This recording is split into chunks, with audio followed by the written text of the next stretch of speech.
My name is Tony Zerbeck, and I'm the director of Persistent Universe, and I'm just really excited to be working with so many bright individuals on such a groundbreaking project.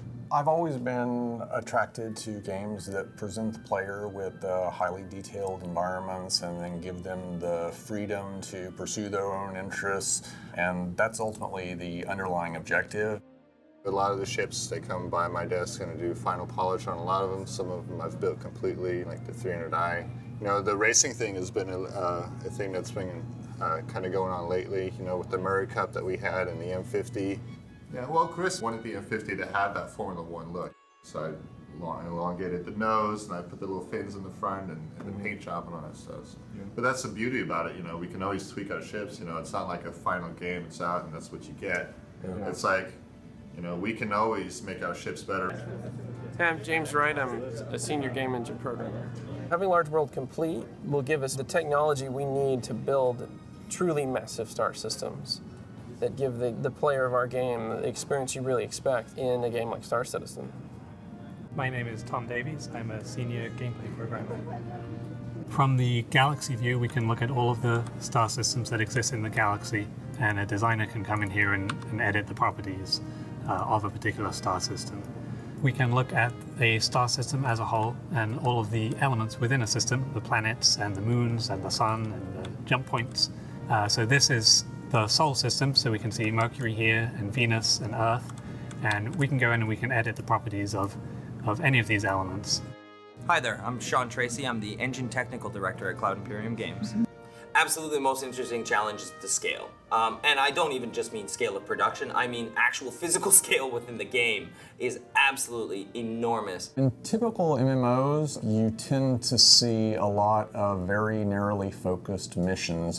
Go here, do this, and they may string a number of those together, but it's still very much dictated by the designer in terms of what you're doing, what the order is, etc. If you contrast that with a more typical game to where you handcraft all the individual levels, you're able to do something that's much more interesting in terms of you can control the pacing, you can control the tension, you can have a variety of sub-objectives that are all piece of the puzzle of accomplishing that larger, all-encompassing objective. We're going to try to basically find a middle ground in between those two extremes to where we can algorithmically generate this multi-objective content that's going to have a beginning, a middle, an end, to where you may wind up having missions that are created such that first you receive a distress call and you don't know what's going on. You wind up going over there and it turns out that it's a freighter under attack by pirates. And so you take out the pirates, but you don't actually kill all of them, and one of them you wind up interrogating. And that pirate in turn winds up giving you the location of a remote pirate outpost, and you go there and you take out the pirate outpost, and then you wind up ascertaining the location of where the entire pirate organization for that sector is storing their treasure, but of course it's going to be guarded, very heavily defended. The point is that each one of these little components is something that a designer has intricately crafted, and then we're going to look for ways to which we can logically combine these elements together and maintain thematic consistency, maintain a sufficient level of gradually rising tension, action, an increase in the rewards that are being offered to the player, so that each one of the missions that you wind up undertaking is going to have a lot more to it than just go here, do this specific objective, and then you're done. And yet we'll still be able to offer the players an absolutely gargantuan amount of content. My name's Kortsos, Senior Technical Artist at Cloud Imperium. So our goal is to try and write some art tools and art structures and guidelines to build just basically the entire Persistent Universe, which is no small task. Thankfully, with Star Citizen, we're able to push things a lot further than we were in the past, especially with hardware, all that kind of stuff. So we can really kind of take it to the next level. And I think we've really nailed on something here. Characters are one of the pillars needed to create a convincing world, and the more convincing the world, the more enjoyable the experience is going to be for the players. The player experience is going to be improved considerably by the fact that we're actually simulating all of these NPCs in the background. Product prices, the missions being offered, which NPCs you see in which area, which ships you see in which area, what they're doing in those areas, this is all going to be dictated by the economic simulator that's going to establish context for the entire system. If you see something occurring, within a particular, section of space, you see an NPC doing something, it's because there is logical, rational reason in the course of this entire fully functional economy why that's happening. One of the things that we've been developing is the skeleton for our main character. Our original skeleton, which you can play in the hangar, you run around getting your ships, is a very old skeleton. There's a lot of little things like we didn't realize that the hips were locked in the Y and X translation, which we've unlocked. And now instead of having a character like running straight down a rail, our character actually has bob and weave, and you kind of get that more natural animation. There's actually going to be a wide variety of ways by which NPCs are made, more unique. Things like their level of intoxication, exhaustion, and various other things. So a bartender is not just going to stand by the bar and dole out drinks. He's going to actively serve patrons. He's going to sweep the floors, and a variety of other such things. There are going to be millions of NPCs getting simulated, and that's going to lend context to the missions and the characters that you'll see in the various locations throughout the game. The only reason why you would see a freighter or a pirate in a particular place is because it makes logical sense within the greater game why they're actually there. I'm John Erskine, I'm the head of live operations. NOC stands for Network Operations Center, and so the NOC team is responsible for monitoring all of the technical operations of the company, including the live game servers, all of the development environments, a lot of the internal processes, so that if there are any technical issues, we're aware of them immediately and we can take action to resolve them. The operations team includes a lot of different functions, including the platform that serves the website and account information for the game. It includes building the game once it's been completed by the developers and the artists and the designers, so that we can make a build that QA can test, that can then be published to the servers and ultimately patched out to the public so that they can play the game. We've also continued to grow our operations team. A year ago, it was very small, and a lot of the servers just sat under people's desks in various places, and now we have fancy server rooms and bigger operations and live servers that the public can play on. So there's a lot of growth happening over the last year and a lot more to come in the next year. I'm Justin Binford. I'm Keegan Standifer. Jeffrey Peace. Melissa Estrada. Andrew Hussey. Gerard Manzanares. What do y'all think some of the funniest bugs are? Freelancer breakdancing is probably the funniest one that I've seen. When you crouch, your knees go through your back. The character folding in on itself. Getting stuck in a chair, and your character looks like he's panicking. Big huge eyeballs flying around, losing your face. The freelancer leaving the hangar. Oh yeah, I did backflip. Yeah, Constellation. He just decided to my people need me. So my favorite moment here was obviously the day I got hired, which was only a couple weeks ago. But I'm here, and we're going to make a big difference here. Favorite moment, I think the Ice Bucket Challenge was pretty exciting. Probably when we asked our mocap talent to act out toilet and barf animations. I think the most exciting thing happened to me from this year anyway is getting the task to make This Is Bullshit banner. My favorite moment? Fan booze, baby. Fan booze. My favorite moment is now. What's next? I think it's time to get out of our hangars. I mean, we've been staring at the same four walls for about a year now, so it's time to open up the world. We're gonna let you walk around on the planet side, eventually get your friends in there, the social module is on its way, and then we'll be bringing you all the other planets as we start bringing them online. The next thing after that, we start connecting up all these planets and all these systems, letting you experience the persistent universe for the first time. Well, citizens, it's been a fun ride, and I hope it continues. Happy birthday, Star Citizen.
ArcCorp Tower. This is commercial vessel Calypso requesting EDL assistance. Thank you for contacting landing control. Entry, descent, and landing procedure initiated. Assuming navigational control.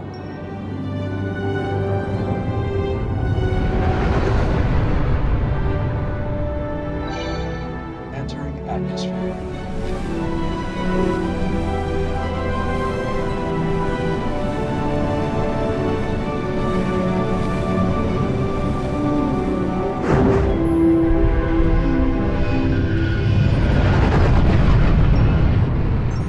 Descent vector in preparation for final approach.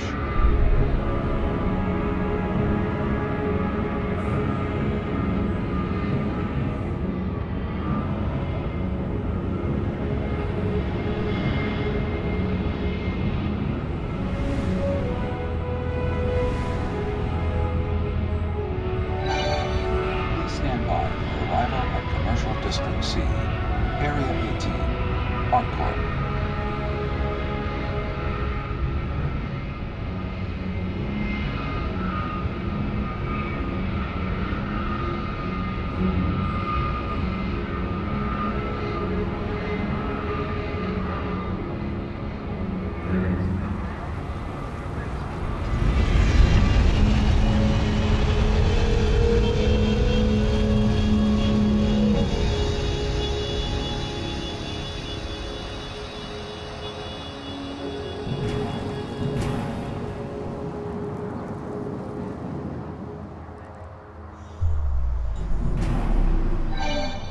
Landing complete. Thank you for using Pentatech EDL Assist. Enjoy your stay on ArcCorp.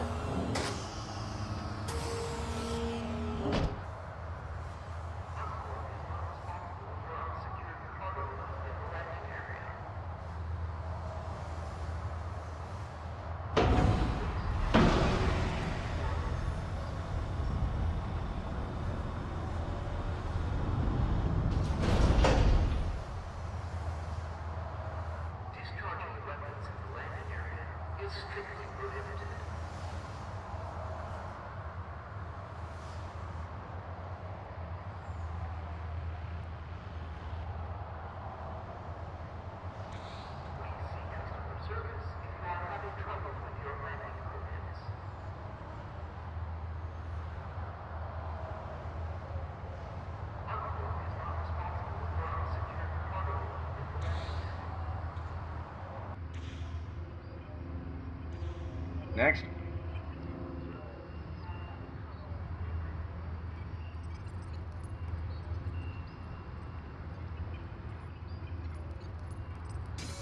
Stand by, starting scan.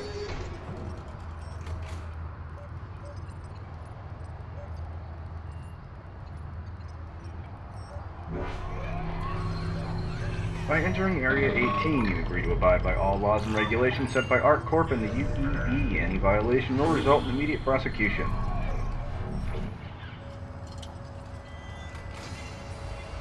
You're clear to go. Please exit the checkpoint.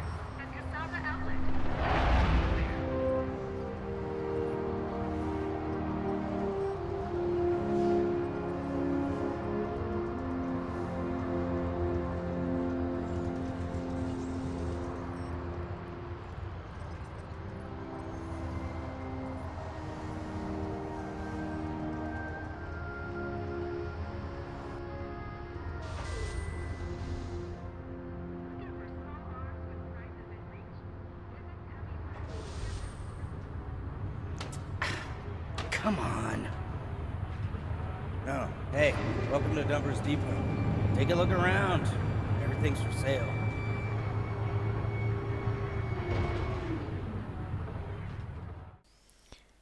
Voilà, on est sur la dernière partie de la vidéo et je vous reprends encore à l'oral pour vous faire la roadmap de Star Citizen. Donc Chris Roberts nous présente ça à la toute fin de la Citizencon pour nous expliquer un petit peu ce qu'il prévoit dans l'année à venir. Donc à la toute fin de l'année 2014, on aura l'Arena Commander 1.0 qui comprendra les différentes caractéristiques qui ont été présentées plus tôt dans la vidéo. qui sont dans la partie 1 de la vidéo, dans les 20 premières minutes. Ensuite, au tout début de 2015, et alors donc, là pendant l'année 2015, ça va sortir dans cet ordre-là, mais il ne donne pas encore de date. Comme Chris Roberts disait, j'ai appris ma leçon. Chaque fois que je donne des dates, on n'y arrive pas. On est à 2 semaines ou 1 semaine près.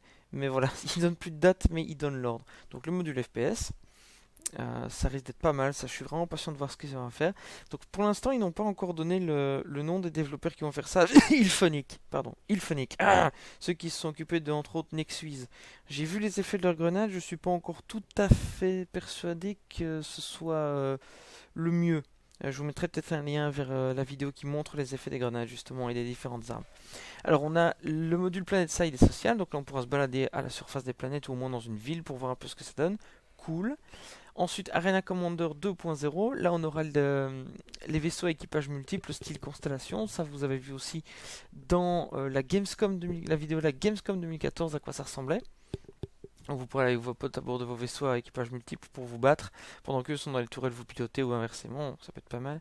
Ensuite, Squadron 42 Chapter 1, donc les 10 premières missions de la campagne solo seront jouables. Ça va être un gros morceau, je suis vraiment impatient de le voir. La station Shubin Interstellar que vous avez vu plus tôt dans la vidéo fera partie apparemment des 10 premières missions, ou a priori, donc je suis vraiment content de voir ça.